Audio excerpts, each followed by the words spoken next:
If you're new to this channel, welcome. Welcome back my regular viewers and subscribers. Today we will look at the steady progress of these bell peppers. All of that is coming up.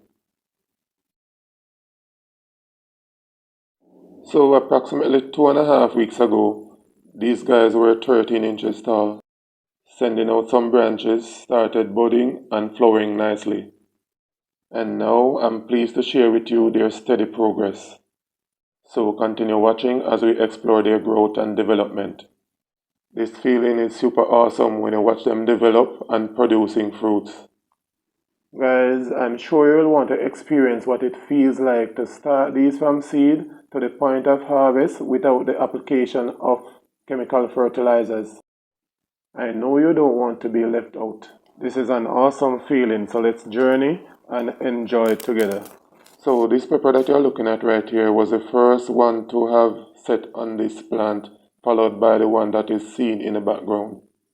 It is growing very nicely, very healthy and free of pest infestation. This plant has grown much taller, producing more branches and flowering nicely as we speak. See how beautiful this plant is? Nice foliage, very happy.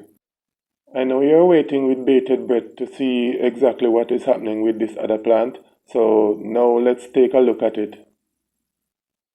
So this one is doing very well at this time. Revealing here are a set of fruits. So there are actually 4 fruits sitting right here, and they are growing nicely.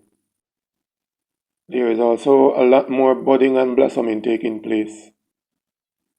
So much more fruiting is expected. This one, which is the smallest of the 3, has a few fruits setting in right here, and it is also blossoming nicely.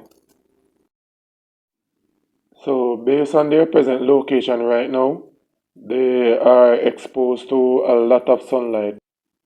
And we all know this is what plants need in order for them to photosynthesize and to produce much fruit. So they are all looking green and healthy, and as a result, they should do well. They are thriving and flowering nicely. I have not given them any form of fertilizers or foliar spray as yet. I guess what I will probably do in the near future is to give them some Epsom salt. I have not chosen my method of application as yet, but as soon as I do, then I will apply it to them. Just gonna be removing some of these leaves right here that are hanging underneath in order to allow air to filter through. You can do so by simply snapping them off as I'm doing right here, or you can use a knife or a clipper to remove them as well. So guys, this is basically referred to as bottom pruning. This is something that I generally do from time to time, or I just allow the leaves to drop and rot. If the leaves are bad, I generally throw them in the bin, but if they are good, I just simply crush them and just throw them underneath the tree. So over time, it will eventually break down and turn into manure. Underneath here is a mixture of pigeon peas and peanut trash. I use them to keep down the weeds as well as to retain moisture in the soil. Don't forget to give a thumbs up if you're liking this video. Also look out for the update on the Scotch bonnet peppers coming up soon. And here popping up on your screen are some videos that you might be interested in. Stay safe and stay connected.